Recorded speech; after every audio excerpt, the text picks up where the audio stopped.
Hello Odisha welcome to शिक्षा भवन दि educational Odia YouTube channel. एबे पढ़िबा वाक्यर प्रकार भेद। ये होची दशम श्रेणी साहित्य रो आमर कोन ना grammar actually Odia Odia grammar कहया गले तो वाक्यर प्रकार भेद। आमे या आगो वीडियो रे पढ़िथिले कि वाक्य काहा को कुहा जाय तार डेफिनेशन संज्ञा सब सारिथिले। तो एबे पढ़िया प्रकार भेद से वाक्य हमकु केते प्रकार भाबरे हम साहित्य ओडिया साहित्य रे मिलुची हमकु तो आमे ताकू केते प्रकार व्यवहार करछु गोटे वाक्य को कोनी। तो वाक्य आमको कोन ना विभिन्न प्रकार वाक्य मिले जे गोटे हंसला वाक्य किछि दुख वाक्य किछि आश्चर्य कला वाला वाक्य मिलुछि कि नै हमको विभिन्न प्रकार वाक्य अछि। तो से वाक्यर प्रकार भेद के गोटे पर गोटे पढ़िबा। तो वाक्य हेउची उपयुक्त अर्थबोधक पद संहतिर उपयुक्त समाहार कोन कह गला ना उपयुक्त अर्थबोधक माने गोटे फिक्स माने गोटे गोटे डेफिनाइट मीनिंग से हमको बुझौथिबा किछि पदर मिश्रण को आमे कोन कहउछे ना वाक्य बोली कहउछे। सेठी गोटे गोटे शब्द विभिन्न प्रकार शब्द मिसिकी गोटे वाक्य हेतु ଏବଂ ए वाक्य कोन ना गोटे हमको संपूर्ण अर्थ बुझौथिबा ताको आमे कोन कहबा वाक्य बोली ना कहबा। तो गठित वाक्यर रूप पद संहति दृष्टिरू निर्धारित हुए। घटना कहउछे से वाक्य कु प्रकारिया वाक्य ह कि नै। तो से वाक्य कोन ना से काहाकू नेकी निर्मित हबो से माने विभिन्न प्रकार वाक्य केंति पाइबा ना ये वाक्य विभिन्न प्रकार पद संहति बोले कोन विभिन्न प्रकार पदर मिश्रण को पद संहति बोले कहा जाए। तो पद संहति मानकू बा पद गुडाक को नेकी बा एक्चुअली कहया गले कोन से गोटे वाक्यटा केमितिया माने पद को नेकी तयारी हेजी सेही पद मानकू नेकी हमको वाक्य को चिन्हिबा जे ए वाक्य होची सेही प्रकारर कि नै क्लियर। तो गठन कला और प्रकार्य बोले कौन ना से वाक्यटा को प्रकार कार्य करुची से क्वेश्चन मार्क ना सरल वाक्य ना माने किछि आदेश देला बलिया ना हमको रागी कहला बलिया कि नै कि आश्चर्य कला बलिया वाक्य से वाक्य कौन हमर पद मान को नेकी बुझिबा कि नै। तो से वाक्य को प्रकार कार्य तो उभय दृष्टि वाक्य दुई प्रकारर ठीक अछि। तो गोटे कौन ना वाक्य दुई प्रकारर वाक्य रूप कहा जाए। तो ये वाक्य रूप कौन ना वाक्य एक्चुअली दुई प्रकार मिले गोटे गठनात्मक रूप अच्छे आ गोटे तार प्रकार्यात्मक रूप बुझेले कि नहीं। तो माने वाक्य गठन दृष्टि एवं तार कार्य दृष्टि वाक्य दुई प्रकार एटा गोटे ठीक अच्छे। आमे तो जानिछु जे सबू इंग्लिश रे भी अछि गुडाक कि जे सरल वाक्य यौगिक वाक्य जटिल वाक्य एवं मिश्र वाक्य ए गुडाक कोन ना हमर जेमिति तयारी हेछन से गुडाक को नेके हम एतकी को बुझिया कि नै। ए गुडाक जतकी अछि हमर ए मानकर गठन दृष्टि आ एटा कोन ना तार कार्य दृष्टि से जो वाक्य गुडाक तयारी हे गला तो ए गुडाकर कार्य दृष्टि को दृष्टि पकेले से माने कोन एई पांच प्रकार वाक्य हमकु मिलिबे ठीक अछि। तो अबे आरंभ करिया गोटे गोटे जे गठनमूलक बा एपुर साइड आरंभ करिया ठीक अछि। सरल वाक्य कोन सेटु से देबा आरंभ करिछि। अच्छा हमें सरल वाक्य कहा को कहिबा।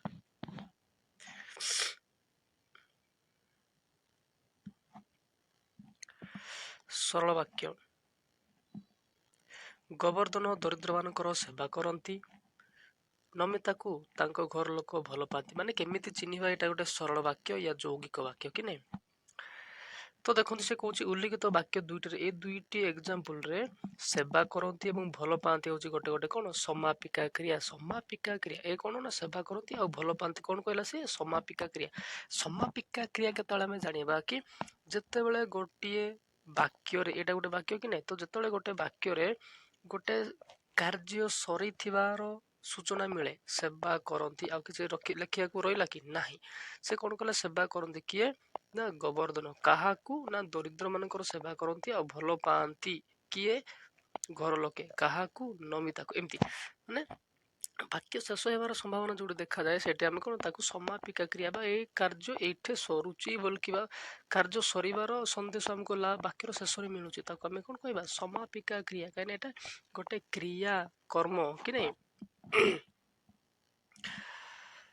जो एटा सेवा गोटे कोन कर्म किंतु सेवा करिबा एटा कोन क्रिया कर्म को जतले कर माने क्रियाशील करा जाए ताकू कोन क्रिया बोली ना कहा जाए कि नै बुझेला कि। तो प्रबण जड़े शिल्पी आम साहित्य शिक्षक जड़े ज्ञानी व्यक्ति एट जो कहला। तो वाक्य दुटे शिल्पी और ज्ञानी व्यक्ति जड़े शिल्पी और ज्ञानी व्यक्ति ପରେ ଅଟନ୍ତି ସଂଯୋଗ କରାଯିବ। ଯଦିଓ ଶିଳ୍ପୀ ଅଟନ୍ତି ମୁଁ ଲେଖିବି, କି ଅଜ୍ଞାନୀ ବ୍ୟକ୍ତି ଅଟନ୍ତି ମନେକର ମୁଁ ଏଠି ଲେଖିବି ତ କିଛି ପ୍ରୋବ୍ଲେମ ନାହିଁ, କିନ୍ତୁ ଏଠି ଲେଖାଯାଏନି, ଉହ୍ୟ କରାହେଇଛି ତାକୁ। ତ ଏହି ବାକ୍ୟ ଦ୍ୱୟରେ ଅଟନ୍ତି ଉହ୍ୟ ଅଛି। ଅଟନ୍ତି ବୋଲେ ଏଇଟା ଉହ୍ୟ ବୋଲେ କଣ ନା ଦିଆଯାଇ ନାହିଁ, ଏଠି ଅଟନ୍ତି ଲେଖିବା ଏଟା ଆବଶ୍ୟକ ମନେ କରାଯାଉ ନାହିଁ। ଶିଳ୍ପୀ ଅଟନ୍ତି ଲେଖିଦେଲେ କିଛି ଭୁଲ ହେଇନଥାନ୍ତା, କି ଜ୍ଞାନୀ ବ୍ୟକ୍ତି ଅଟନ୍ତି ଲେଖିବା କିଛି ଦରକାର ହେଲାନି, କାହିଁକିନା ଏତିକିରେ ବି ଆମେ ଭଲସେ ବୁଝିଲୁ। ତ ଆମେ କାହାକୁ ଗୋଟେ ସରଳ ବାକ୍ୟ କହିବା, ତାର ଆମର ଇଏ ଆସିବ, 1 ମାର୍କ ଆସିବ ଯେ ଗୋଟେ ମାତ୍ର ସମାପିକା କ୍ରିୟା ଥିବା ବାକ୍ୟକୁ ସରଳ ବାକ୍ୟ କୁହାଯାଏ। ତମକୁ ଏଇ ୱାର୍ଡଟାକୁ ମନେ ରଖିବାକୁ ପଡିବ। ସମାପିକା କ୍ରିୟା, ଯେମିତି କାର୍ଯ୍ୟ ସମାପ୍ତ ହେଉଥିବାର ସମ୍ଭାବନା, କ୍ରିୟା ସମାପ୍ତ ହେଉଥିବାର ସମ୍ଭାବନା ଯଦି ଦେଖାଯାଉଛି ଆମକୁ, ତାକୁ ଆମେ ସମାପିକା କ୍ରିୟା ବୋଲି କହିବା। ଏବଂ ଯଦି ଗୋଟେ ବାକ୍ୟରେ ମାତ୍ର ଗୋଟିଏ ସମାପିକା ରହେ ବା ସମାପିକା କ୍ରିୟା ରହେ, ତାକୁ ଆମେ ସରଳ ବାକ୍ୟ ବୋଲି କହୁ। ବୁଝିଲା? ଏବେ ଆସିବା କଣ, ଯୌଗିକ ବାକ୍ୟ ଆମେ କାହାକୁ କହିବା। ପବିତ୍ର ପହଞ୍ଚିଲା, ସୁଷମା ଆସିଲା ଓ ଉଭୟ ମିଶି ପାଠ ପଢିଲେ। ଦେଖନ୍ତୁ ଏଟା ସରଳ ବାକ୍ୟ, 2-3ଟି ସରଳ ବାକ୍ୟର ସମ୍ମିଶ୍ରଣ ଫଳରେ ଆମର ଯୋଉ ବାକ୍ୟ ତିଆରି ହୁଏ ତାକୁ ଆମେ ଯୌଗିକ ବାକ୍ୟ କହିବା। କିନ୍ତୁ ବୁଝିବା ପାଇଁ ଆଗକୁ ପଢିବାକୁ ପଡିବ। ତ ମନୋଜ ଶ୍ରେଣୀରେ ବସିଲା, ମାତ୍ର ପାଠ ପଢି ପାରିଲା ନାହିଁ। ମା ଭଲ କରି ଶିଖାଇଲେ, କିନ୍ତୁ ବବିତା ନା କଣ, ହଁ, ବବିତା ରୋଷେଇ କରିପାରିଲା ନାହିଁ। ଦେଖନ୍ତୁ ଏଟା କମା କମା କମା ଓ ଦେଇଛି, ଯାହା ଫଳରେ ଆମେ କଣ 2-3ଟା ସରଳ ବାକ୍ୟ ଗୁଡାକ ଗୋଟେ ମିଶା ଯାଇଛି ଏବଂ ଗୋଟେ ବାକ୍ୟକୁ ଦୀର୍ଘ କରିକି ଲେଖା ଯାଇଛି ନା। 4 ନମ୍ବର, ଶିକ୍ଷକ ଡାକିଲେ, ସୁବାସ ଓ ମାନସ ନା ଏବଂ ସୁରେଶ ଗୀତ ଗାଇଲେ। ଦେଖନ୍ତୁ ଏଠି କେମିତି ଜାଣିବା ଏଟା ଯୌଗିକ ବାକ୍ୟ ବୋଲି କି ନା, ଉଦାହୃତ ବାକ୍ୟ 4ଟିରେ, ଉଦାହୃତ ବୋଲେ କଣ, ଉଦାହରଣରେ ଦିଆଯାଇଥିବା, ଏମିତି ବୁଝିବା ଆମେ। ଉଅ କଣ ଆସିଲା ଆମର, ଉଅ ଏଇଟା ଗୋଟେ ଆସିବ, ଉଅ ମାତ୍ର, କିନ୍ତୁ, ଏବଂ ପ୍ରଭୃତି ଅବ୍ୟୟ ପଦ ଗୁଡିକ, ଏଇଟା ଅବ୍ୟୟ ଯୋଗ, ଏଇଟା ଯୋଗ କରାଯାଇଛି ଗୋଟେ ଗୋଟେ ସରଳ ବାକ୍ୟକୁ ଏମାନଙ୍କ ଦ୍ଵାରା। ତ ଏମାନେ ଗୋଟେ ଗୋଟେ ଅବ୍ୟୟ ପଦ ବୋଲି କୁହାଯାଏ। ତ ପ୍ରଥମ ଅଂଶ ଦ୍ଵିତୀୟ ଅଂଶ ମିଶି ପୂର୍ଣ୍ଣ ବାକ୍ୟ ହୋଇଛି। ଏଇଟା କଣ ନା, ଏଇଟା କଣ ଆମର ପ୍ରଥମ ବାକ୍ୟ କି ନାଇଁ, ପ୍ରଥମ ଅଂଶ ଗୋଟେ ବାକ୍ୟର, ଏବଂ ଏଇଟା ହଉଛି ଆମର ତୃତୀୟ ଅଂଶ ଗୋଟେ ବାକ୍ୟର ବା ଫାଷ୍ଟ ବାକ୍ୟର। ତ ଏ ଦିଟା କଣ ନା ମିଶିଛି ଉଅ ମାଧ୍ୟମରେ, ବା ଉଅ ଏ ଦିଟା ଜିନିଷକୁ ବା ଦିଟା ଅଂଶକୁ ମିଶେଇକି ଗୋଟେ ପୂର୍ଣ୍ଣ ବାକ୍ୟ କରିଛି ହେଲା। ତେଣୁ ଏଗୁଡିକୁ ସଂଯୋଜକ ଅବ୍ୟୟ କୁହାଯାଏ। କୋଉମାନଙ୍କୁ, ଉଅ ଏବଂ ଏଗୁଡାକ, ଉଅ ମାତ୍ର, କିନ୍ତୁ, ଏବଂ ଏଗୁଡାକକୁ ଗୋଟେ ଗୋଟେ କଣ ନା ସଂଯୋଜକ ଅବ୍ୟୟ କୁହାଯାଏ। କାହିଁକି ନା ଏ ଦୁଇଟି ବାକ୍ୟକୁ କଣ କରନ୍ତି, ସଂଯୋଗ କରନ୍ତି। ମୁଁ ଓ ତୁମେ, ଏଇଟା କଣ, ମୁଁ ଗୋଟେ ବା ଅଂଶ, ତୁମେ ଗୋଟେ ଅଂଶ, ଏଇଟାକୁ ମୁଁ ଆଉ ତମେ କାହା ଦ୍ଵାରା ସଂଯୋଗ ହେଲା ନା ଓ ଦ୍ଵାରା ସଂଯୋଗ ହେଲା, ଏବଂ ଲେଖିଥିଲେ କିଛି ଭୁଲ ହେଇନଥାନ୍ତା କି ନାଇଁ। ତ ଏଇଟା କଣ ନା ଏଇଗୁଡାକ ଗୋଟେ ଗୋଟେ ମାନେ ସଂଯୋଜକ ଅବ୍ୟୟ ବୋଲି ଏମାନଙ୍କୁ ଆମେ ଜାଣିବା। ବୁଝିହେଲା କି?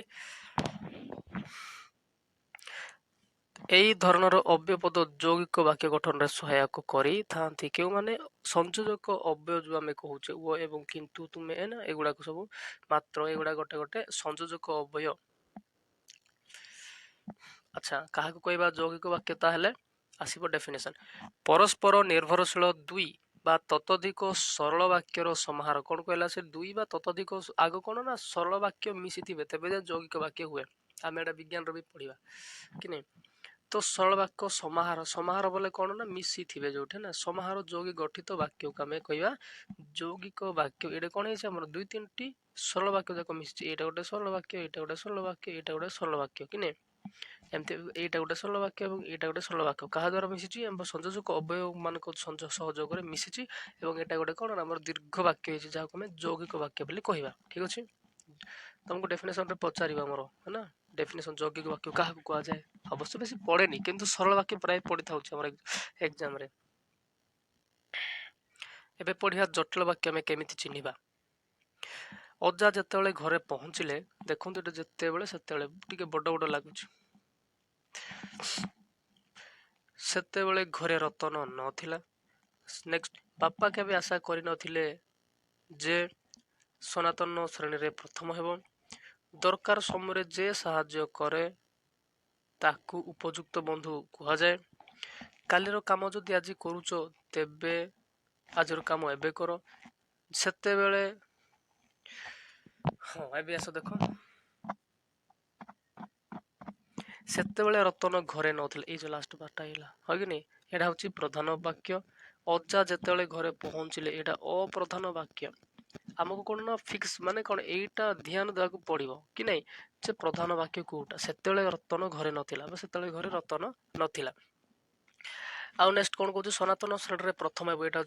ଏଇଟା କଣ ଲାଷ୍ଟ ଗୁଡାକର ଆମର ପ୍ରଧାନ ବାକ୍ୟ, ଏଟା ଅପ୍ରଧାନ ବାକ୍ୟ ଯୋଉ ଆମ ଆଗ ସାଇଡରେ ଦେଇଛି। ଆଉ ନେକ୍ସଟ କଣ କହୁଛି, ବାପା କେବେ ଆଶା କରିନଥିଲେ ଯେ, ଏଇଟା ହଉଛି ଅପ୍ରଧାନ ବାକ୍ୟ। ଗୋଟେ ପ୍ରଧାନ ବାକ୍ୟ ଆଉ ଗୋଟେ ଅପ୍ରଧାନ ବାକ୍ୟ, ଏଇଟା କଣ ହଉଛନ୍ତି ନା ମିଶିଛନ୍ତି। ତ ସେ କଣ କହୁଛି ନା ଦେଖନ୍ତୁ ଏଇଟାକୁ ଆମକୁ ଧ୍ୟାନ ଦେବାକୁ ପଡିବ। ଆମ ଯୌଗିକ ବାକ୍ୟରେ କଣ ନା ଦୁଇଟି, ଗୋଟିଏ ପ୍ରଧାନ ବାକ୍ୟ ଆଉ ଗୋଟେ ଅପ୍ରଧାନ ବାକ୍ୟ ମିଶିକି ଗୋଟେ ଲମ୍ବା ବାକ୍ୟ ହେଇଛନ୍ତି, ଯାହାକୁ ଆମେ ଯୌଗିକ ବାକ୍ୟ ବୋଲି କହୁଛେ। ଏଟାକୁ ଡେଫିନେସନ ମାଧ୍ୟମରେ ଆମେ କେମିତି କହିବା, ଯେ ଯେଉଁ ବାକ୍ୟରେ ଟିକେ ବା ଅପ୍ରଧାନ ବାକ୍ୟ ସହିତ ପ୍ରଧାନ ବାକ୍ୟ ମିଶିଲେ ଜଟିଳ ବାକ୍ୟ ହୁଏ। ଦିଟି ବାକ୍ୟ ଦରକାର, ଗୋଟେ ପ୍ରଧାନ ବାକ୍ୟ ଆଉ ଗୋଟେ ଅପ୍ରଧାନ ବାକ୍ୟ। ଏ ଯାକ ମିଶିକି କଣ ହେଇଥିଲା ଆମର ଗୋଟେ ବଡ ବାକ୍ୟ, ଯାହାକୁ ଆମେ ଯୌଗିକ ବାକ୍ୟ ବୋଲି କହୁଛେ। ଆଚ୍ଛା, ତାର ଡେଫିନେସନ କେମିତି ହବ, ସଂଜ୍ଞା ଦୁଇ ବା ତତୋଧିକ ପରସ୍ପର ସାପେକ୍ଷ, ସାପେକ୍ଷ ବୋଲେ ସପୋର୍ଟ କଲା ଭଳିଆ ଖଣ୍ଡ ବାକ୍ୟର ସମନ୍ୱୟରେ ଜଟିଳ ବାକ୍ୟ ଗଠିତ ହୁଏ। କଣ ହଉଛି ନା, ଯଦି ଦେଖନ୍ତୁ ସେ କୁଆଡେ ଗଲା, ଏଇଟା ଦେଖନ୍ତୁ ପରସ୍ପର ସାପେକ୍ଷ। ଅଜା ଯେତେବେଳେ ପହଞ୍ଚିଲେ ସେତେବେଳେ, ଏ ଯେତେବେଳେ ସହିତ କିଏ ରିଲେଟେଡ ନା ଯେତେବେଳେ ସହ ସେତେବେଳେ। ଯଦି ଆମେ ଯେତେବେଳେ ମୁଁ ଆସିଲି ତୁ ନଥିଲୁ କହିବା, ଯେ ଯେତେବେଳେ ମୁଁ ଆସିଲି ସେତେବେଳେ ତୁ ନଥିଲୁ, ଏମିତି ମାନେ ଯେତେବେଳେ କହିଲୁ ମାନେ ସେତେବେଳେ କହିବାକୁ ଆମକୁ କଣ ନା ବାଧ୍ୟ ହେଲା ଭଳିଆ ଲାଗୁଛି। ତ ଏଇଟା ପରସ୍ପର ସାପେକ୍ଷ ବା ପରସ୍ପର ସପୋର୍ଟରେ ଆସିବେ ଏଗୁଡାକ। ତ ସେମିତି ପରସ୍ପର ସାପେକ୍ଷ ଥିବା ଖଣ୍ଡ ବାକ୍ୟର ମିଶ୍ରଣରେ କି ନାଇଁ ବା ସମନ୍ୱୟରେ କିଏ ସୃଷ୍ଟି ହୁଏ ନା ଜଟିଳ ବାକ୍ୟ ସୃଷ୍ଟି ହୁଏ। ଠିକ ଅଛି, ଏବେ ଯିବା କି ମିଶ୍ର ବାକ୍ୟ। ଗୀତ ବାଜା ଓ ନାଚ ଚାଲିବା ଯେଉଁ ଦର୍ଶକ ମାନେ ଦେଖିବାକୁ ଆସିଥିଲେ, କଣ ଏଇଟା ହଉଛି ଯୌଗିକ ଅସମ୍ପୂର୍ଣ୍ଣ ବାକ୍ୟ। କାହିଁକି ନା ଏଇଠି ଆଉ କିଛି ଲେଖା ମାନେ ସମ୍ପୂର୍ଣ୍ଣ ହେଇନାହିଁ। ଯେ ସେମାନଙ୍କୁ ଉପଯୁକ୍ତ ଚୌକିରେ ବସାଇଲେ, ସରଳ ବାକ୍ୟ। ସେମାନଙ୍କୁ ଯଥାଶକ୍ତି ଭୋଜନ ମଧ୍ୟ ପ୍ରଦାନ କଲେ, ସରଳ ବାକ୍ୟ। ଆଚ୍ଛା, ଯଦି ଏ ତିନିଟାକୁ ଯଦି ଆମେ ଏକାଠି କହିବା କଣ ହବ ଦେଖନ୍ତୁ, ମିଶ୍ର ବାକ୍ୟ ଯେହେତୁ ନା ମିଶିକି ଦି ତିନିଟା ଜିନିଷ ମିଶିକି ଗୋଟେ ବାକ୍ୟରେ ଯଦି ଥିବେ ତାକୁ ଆମେ ମିଶ୍ର ବାକ୍ୟ ବୋଲି କହିବା। ଦେଖନ୍ତୁ କଣ ହଉଛି, ଗୀତ ବାଜା ନାଚ ଚାଲିବା ସମୟରେ ଯେଉଁ ଦର୍ଶକ ମାନେ ଦେଖିବାକୁ ଆସିଥିଲେ, ଯେ ସେମାନଙ୍କୁ ଉପଯୁକ୍ତ ଚୌକିରେ ବସେଇଲେ ଓ ସେମାନଙ୍କୁ ଯଥାଶକ୍ତି ଭୋଜନ ମଧ୍ୟ ପ୍ରଦାନ କଲେ। ଏଇ ତିନିଟା ଜିନିଷକୁ ମିଶିକି ଆମେ ଗୋଟେ ଲାଇନରେ ଲେଖିଛନ୍ତି, କି ସେଇଟା ହଉଛି ଆମର ମିଶ୍ର ବାକ୍ୟ। ବା ଏଇଟା ଗୋଟେ ବାକ୍ୟ, ଏଇଟା ଗୋଟେ ବାକ୍ୟ, ଏଇଟା ବାକ୍ୟ, ଏଇଟା ଅସମ୍ପୂର୍ଣ୍ଣ ଯୌଗିକ ବାକ୍ୟ।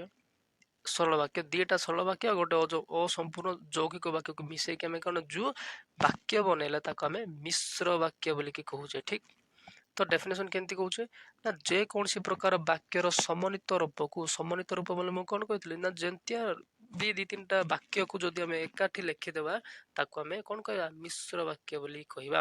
ବୁଝିଲା କି? ଏତିକିରେ ସରିଲା ଆମର କଣ ନା ଗଠନାତ୍ମକ ବାକ୍ୟ ଗୁଡାକ, ବାକ୍ୟର ରୂପ ଗୁଡାକ। ଏଇ ଜାନେ ମିଶ୍ର ବାକ୍ୟ ଯାଇ ଗଲେ କି ନାଇଁ। ଏବେ ଆସିବା ଆମର କଣ ନା ପ୍ରକାର୍ଯ୍ୟାତ୍ମକ ରୂପ ଗୁଡାକ, ସେଇ ବାକ୍ୟ ଗୁଡାକ କେମିତି କାର୍ଯ୍ୟ କରନ୍ତି ବା ଆମକୁ କୋଉ ପ୍ରକାର ଅର୍ଥ ବୁଝାନ୍ତି, ସେଇ ଅର୍ଥକୁ ନେଇକି ବାକ୍ୟ ଗୁଡାକ ମଧ୍ୟ 5 ଭାଗରେ ବିଭକ୍ତ କରିଛେ। ଗୋଟେ ଗୋଟେ ଏବେ ପଢିବାକୁ ଯିବା। ଏଠୁ ଷ୍ଟାର୍ଟ ହବ। ଗୋଟେ ହେବ କଣ ବିବୃତି। ବିବୃତି ସୂଚକ ବାକ୍ୟ ଆମେ କେତେବେଳେ ଜାଣିବା କି ନା, ଯଦି ଗୋଟେ ବାକ୍ୟ ଯଦି ଗୋଟେ ପରିସ୍ଥିତିକୁ ଗୋଟେ ପରମାନେଣ୍ଟ ସ୍ଥିତିକୁ ନେଇକି ଯଦି କହୁଛି, ସେଟାକୁ ଆମେ ବିବୃତି ବା ଗୋଟେ ଘଟଣାକୁ ଆକ୍ଷେପ କରିକି ବା ଘଟଣାକୁ ବର୍ଣ୍ଣନା କରିକି ଯଦି ଗୋଟେ ବାକ୍ୟ ଆମକୁ କହୁଛି, ତାକୁ ବିବୃତି ସୂଚକ ବାକ୍ୟ ବୋଲି କହିବା। ଆକ୍ଚୁଆଲି କଣ କହୁଛି ଦେଖନ୍ତୁ, ଏ ବର୍ଷ ପ୍ରବଳ ଶୀତ ହେଇଛି, ଏ ବର୍ଷ ପ୍ରବଳ, ହଁ କି ନି? ତ ଗୋଟେ ଘଟଣାକୁ ନେଇକି କହିଲା, ଗୋଟେ ସତ କଥାକୁ ନେଇକି କହିଲା କି ନାଇଁ। ଏବଂ ସେ ନେକ୍ସଟ କଣ କହୁଛି ନା, କବି ମାନଙ୍କ ମଧ୍ୟରେ ଶାରଳା ଦାସ ଆଦି କବି ଅଟନ୍ତି, ଆଉ କିଏ ହେଇପାରିବେ ନାହିଁ କଣ ଆଦି କବି, ଯେମିତି ଶାରଳା ଦାସ ଏବେ ଅଛନ୍ତି। ତ ଏଇଟା ହଉଛି କଣ ଗୋଟେ ନିରନ୍ତନ ସତ୍ୟ କଥାଟାକୁ ନେଇକି ସେ ଯେହେତୁ କହିଲା, ତ ଆମେ କଣ କହିବା ନା ବିବୃତି, ଗୋଟେ ଘଟଣାକୁ ଦର୍ଶେଇବା ନିମନ୍ତେ କହୁଛି ଯଦି ଗୋଟେ ବାକ୍ୟ, ତାକୁ ଆମେ କହିବା କଣ ନା ବିବୃତି ସୂଚକ ବାକ୍ୟ। ଦେଖନ୍ତୁ କେମିତି ଜାଣିବା ନା, ନିର୍ଦ୍ଦିଷ୍ଟ ବିଷୟକ ବିବୃତି ବା ବକ୍ତବ୍ୟ ପ୍ରକାଶ କରୁଥିବା ବାକ୍ୟକୁ ବିବୃତି ସୂଚକ ବାକ୍ୟ କୁହାଯାଏ। ଗୋଟେ କଣ ନା ନିର୍ଦ୍ଦିଷ୍ଟ ବିଷୟକ ବା ଗୋଟେ ଗୋଟେ ଟପିକ୍ କୁ ନେଇକି କହୁଛି ଯୋଉଟା କି ଆମେ ସମସ୍ତେ ଜାଣିଛୁ, ଆଜି ବି ଜାଣିଛୁ, ମାନେ ଆମ ପାଇଁ ଯେମିତି ତା ପାଇଁ ଯଦି ଅଲଗା ହେଇଗଲା ଘଟଣା ଗୁଡାକ ସେଟା କେବେ ବିବୃତ୍ତି ହେଇପାରି ନପାରେ, କିନ୍ତୁ ଗୋଟେ ପରମାନେଣ୍ଟ ଫିକ୍ସ ଘଟଣାକୁ ଯଦି ଆମେ କହୁଛେ ତାକୁ କଣ ନିର୍ଦ୍ଦିଷ୍ଟ ବିଷୟକୁ ବିବୃତ୍ତି କହିପାରିବା ବା ତାକୁ ଆମେ ବିବୃତ୍ତି ସୂଚକ ବାକ୍ୟ ବୋଲି ମଧ୍ୟ କହିପାରିବା। ନିର୍ଦ୍ଦିଷ୍ଟ ବିଷୟକୁ ବିବୃତ୍ତି ବା ବକ୍ତବ୍ୟ ପ୍ରକାଶ କରୁଥିବା ବାକ୍ୟକୁ, ଯୋଉ ବାକ୍ୟ କି ଆମ କଣ ନା ଗୋଟେ ନିର୍ଦ୍ଦିଷ୍ଟ କଥାକୁ କହୁଥିବ, ଠିକ। ବିବୃତ୍ତି ସୂଚକ ପରେ ଆସିବ ଅନୁରୋଧ ୟା ଆଦେଶ। ଆଜ୍ଞା ମତେ ଟିକେ ସାହାଯ୍ୟ କରନ୍ତୁ, ଏଟା କଣ ଅନୁରୋଧ କି ନାହିଁ, ଅନୁରୋଧ ବାକ୍ୟ। ଆମେ କେମିତି ଚିହ୍ନିବା, ଏଇ ଯୋଉ ଦେଖନ୍ତୁ ଏମିତିଆ ଚିହ୍ନ ଗୋଟେ ଅଛି, ଆଶ୍ଚର୍ଯ୍ୟଜନକ ଚିହ୍ନ ଭଳିଆ ଗୋଟେ ୟାକୁ କୁହାଯାଏ। ତ ଏହା ଦ୍ୱାରା ଆମେ ଜାଣିବା ଏଇଗୁଡାକ କଣ ନା ଏମିତି ସରଳ ବାକ୍ୟରେ ପୂର୍ଣ୍ଣଚ୍ଛେଦ ଦିଆଯାଏ, କିନ୍ତୁ ଏଇଗୁଡାକ ପୂର୍ଣ୍ଣଚ୍ଛେଦରୁ ଟିକେ ଅଲଗା। ଗୋଟେ ପୂର୍ଣ୍ଣଚ୍ଛେଦ ପଡିବ ତା ତଳେ ଜଷ୍ଟ ଗୋଟେ ବିନ୍ଦୁଟେ ପଡିଲେ ଆମେ ତାକୁ କଣ କହିବା ନା ଚିହ୍ନିବା ଯେ ଏଇଟା କଣ ଆମର କିଛି ଅନୁରୋଧ ଏବଂ ଆଦେଶର ବାକ୍ୟକୁ ବୁଝଉଛି। ତା ଘରଟାକୁ ସଫା କରିଦିଅ, ଏଇଟା କଣ ଆଦେଶ। ମାନେ ହଉଛି ମୁଁ ଯାହାକୁ ଅର୍ଡର କରିବି, ଅନେକର ଛୋଟକୁ ଅର୍ଡର କରିବି, ଦେ ସେଇଟା ଟିକେ ଆଣିକି ଆ, କି ସେଇଟା ମୋ ପାଖରେ ରଖିକି ଯା, ଏମିତି ଯଦି ମୁଁ କିଛି ଆଦେଶ ଦେଲା ଭଳିଆ କଥା ଯଦି ଗୋଟେ ବାକ୍ୟରୁ ବୁଝା ପଡୁଛି ତାକୁ ଆମେ କହିବା ଏଇଟା ଆଦେଶ ସୂଚକ ବାକ୍ୟଟା, ଠିକ ଅଛି। ବା ଯଦି ମୁଁ କାହାଠୁ ଦୟା ପରବଶ ହେବା ପାଇଁ କିଛି କଣ ଅନୁରୋଧ କରୁଛି, ପ୍ଲିଜ କହିକି, ନହେଲେ ଦୟା କରନ୍ତୁ, ଏମିତି ଯଦି କିଛି କହୁଛି ତ ସେଇଟା ମୋର ଅନୁରୋଧ ସୂଚକ ବାକ୍ୟ ବୋଲି ବୁଝା ପଡିବ। ତ ଅନୁରୋଧ ବା ଆଦେଶ ଭାବ ପ୍ରକାଶ କରୁଥିବା ବାକ୍ୟକୁ, ଆଦେଶର ଭାବକୁ ଯଦି ପ୍ରକାଶ କରୁଛି ଗୋଟେ ଗୋଟେ ବାକ୍ୟ, ତାକୁ ଆମେ ଅନୁରୋଧ ବା ଆଦେଶ ସୂଚକ ବାକ୍ୟ ବୋଲି କହିବା। ସେଟା ପଢିଲେ ହିଁ ଜାଣିବା ଆକ୍ଚୁଆଲି ଆମେ। ପ୍ରଶ୍ନ ସୂଚକ କିଛି ଚିନ୍ତା କରିବା ନା, ଯଦି ଲାଷ୍ଟ କ୍ୱେଶ୍ଚିନ୍ ମାର୍କ ଅଛି କଣ କାହିଁକି କିଏ ଯଦି ଡବ୍ଲ୍ୟୁଏଚ୍ ବାଲା କ୍ୱେଶ୍ଚିନ୍ ଯୋଗ ଅଛି, ଯଦି ଆମେ ଅଟୋମେଟିକ କହିବା ଏଇଟା କ୍ୱେଶ୍ଚିନ୍ ମାର୍କ ବୁଝଉଛି ଏବଂ ଏଟା ପ୍ରଶ୍ନ ସୂଚକ ବାକ୍ୟ। ଏଟା କିଛି ଅଧିକା ପଢିବାକୁ ବି ମାନେ ପଡିବ ନାହିଁ। କୌଣସି ପ୍ରଶ୍ନର ସୂଚନା ପ୍ରଦାନ କରୁଥିଲେ ଯୋଉଟା କି ଆନ୍ସର ଦରକାର ହଉଥିବ, ହଁ ନାହିଁ ଆସୁଥିବ ନହେଲେ କଣ କି ନାହିଁ, ତ ଏମିତିଆ କ୍ୱେଶ୍ଚିନ୍ କୁ ଆମେ ଜାଣିବା ଯେ ଏଟା ପ୍ରଶ୍ନ ସୂଚକ ବାକ୍ୟ। ଏବଂ ଲାଷ୍ଟରେ କଣ ନା ଏମିତିଆ ଚିହ୍ନ ଗୋଟେ ଥିବ, ପରୀକ୍ଷାରେ ପଚାରେ ଗୋଟେ କୋଉ ପ୍ରକାର ବାକ୍ୟଟା, ପ୍ରଶ୍ନ ସୂଚକ ବାକ୍ୟରେ ଏମିତି ଥିବ, ଆଉ ଯଦି ଆଦେଶ ୟା ଅନୁରୋଧ ବାକ୍ୟରେ ଏମିତି ଥିବ, ହଁ କି ନାହିଁ, ସରଳ ବାକ୍ୟରେ ଫୁଲ ଷ୍ଟପ୍ ଥିବ, ନାହିଁରେ ଫୁଲ ଷ୍ଟପ୍ ହିଁ ଥିବ, କିନ୍ତୁ ସେଟା ନ ନାହିଁ ଏଗୁଡାକ ସବୁ ଲାଗିଥିବ ଯେମିତିରେ ଫାଷ୍ଟରେ ନହେଲେ ଲାଷ୍ଟରେ। ନାସ୍ତି ସୂଚକ କେମିତି ଜାଣିବା, ସରି ଏଟା ଗୋଟେ ରହିଗଲା ଆମର ବିସ୍ମୟ ସୂଚକ ବାକ୍ୟ।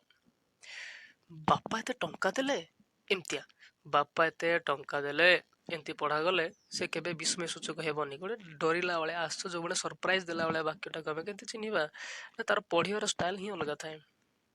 ସତରେ ତୁମେ ଆସିଛ କହିଲେ କିଛି ବି ଲାଗିବନି, ଏଟା ଆଶ୍ଚର୍ଯ୍ୟଜନକ ବାକ୍ୟ ନା ସରଳ ବାକ୍ୟ କିଛି ଜଣା ପଡିବନି। ତାକୁ ଯଦି ପଢିବା ଆମେ, ଆରେ ସତରେ ତମେ ଆସିଛ, ଏମିତି ଯଦି ପଢିବା ତ ଏଇଟା କଣ ଆବାର ବିସ୍ମୟକୁ ବୁଝଉଛି ସେ ଗୋଟେ ବାକ୍ୟ, ତ ବିସ୍ମୟ ସୂଚକ ବାକ୍ୟ। ଆଉ ବାପା ଏତେ ଟଙ୍କା ଦେଲେ, ଏଇଟା ଦେଖନ୍ତୁ ଏମିତିଆ ଚିହ୍ନ ଗୋଟେ ପଡିଛି କି ନାଇଁ, ତ ଏଇଟା ବିସ୍ମୟ ସୂଚକ ବାକ୍ୟ ଏବଂ ପଢିଲେ ହିଁ ଆମେ ଜାଣୁଛେ ନା ଗୋଟେ ସରପ୍ରାଇଜ ଟା ଫିଲ୍ ହଉଛି, ହଁ କି ନାଇଁ। ତ ସେଠୁ ଜାଣିବା ଏଟା ପ୍ରଶ୍ନ ନା, କାହିଁକିନା ଏଟା ଆଶ୍ଚର୍ଯ୍ୟ ଭାବକୁ ପ୍ରକାଶିତ କରୁଛି, ତା ମନର ଫିଲିଙ୍ଗସକୁ। ତ ବିସ୍ମୟ ଭାବ ପ୍ରକାଶ କରୁଥିବା ବାକ୍ୟକୁ ବିସ୍ମୟ ସୂଚକ ଭାବକୁ ମାନେ କୁହାଯାଏ। ମା କି ବାଘ, ମନେକର ମୁଁ କହିବି, ହଁ କି ନାଇଁ, ଡରିଲା ଭଳିଆ କଥା, ଆଉ ମୁଁ ତ ହସି ହସି କହିବି ନା ହେ ବାଘ ଦେଖ, ଏମିତି ତ କହିହବ ନାହିଁ ନା, ଠିକ ଅଛି। ଏବେ ପଢିବା ନାସ୍ତି ସୂଚକ ବାକ୍ୟ। ନାହିଁ ଯୋଉଟା ବୁଝନ୍ତୁ, ନାହିଁ କଣ ଆମର ତ ଆମେ ଜାଣିଛୁ ନ କିମ୍ବା ନାହିଁ ଆଗରେ, ନହେଲେ ଟିକେ ମାନେ କର୍ମର ଆଗରୁ ଯୋଉଟା ବସେ, ନାହିଁ ୟା ନଥିଲା କି ନାହିଁ କରିବି, ଏଗୁଡାକ ହଁ କି ନାହିଁ। ଯିବି ନାହିଁ, କିଛି ନାହିଁ ଲାଷ୍ଟରେ ବସେ, କିଛି ନାହିଁ ସେକେଣ୍ଡ ଲାଷ୍ଟରେ ବସେ, ଏଇଠି ବସିବ, ବାକ୍ୟ ସରିବାର ଜଷ୍ଟ ଆଗରୁ ବସିବ, ଠିକ ଅଛି। ତ କଣ କହୁଛି, ରୀତା ଦ୍ଵାରା ଏ କାମ କେବେ ବି ହେବ ନାହିଁ। ନାହିଁ ଅର୍ଥ ବୁଝେଇଲା, ତମର ନିୟମ ମୁଁ ପାଳନ କରିବି ନାହିଁ ବା ପାଳି ପାରିବି ନାହିଁ, ନାହିଁ କୁ ବୁଝେଇଲା। ତ ନାହିଁ ଅର୍ଥ କଣ ନା ନାସ୍ତି, ନାସ୍ତି ଯାହା ନାହିଁ ମଧ୍ୟ ସେଇଆ। ତ ଯିଏ ଯୋଉ ବାକ୍ୟ ନାହିଁ କୁ ବୁଝଉଛି ତାକୁ ଆମେ ନାସ୍ତି ସୂଚକ ବାକ୍ୟ ବୋଲି କହିବା, କାମ ଖତମ। ବା ନାସ୍ତିର ସୂଚନା ପ୍ରଦାନ କରୁ, ନାସ୍ତି ବୋଲେ नो, ନାସ୍ତି ସୂଚନା ପ୍ରଦାନ କରୁଥିବା ବାକ୍ୟକୁ ନାସ୍ତି ସୂଚକ ବାକ୍ୟ ବୋଲି ଆମେ କହିବା। ନାହିଁ ଯଦି ଲାଗିଛି ତ ନାହିଁ, ଆଉ ସେଟା ନାସ୍ତି ସୂଚକ ବାକ୍ୟ ଆଉ କଣ ହେଲା।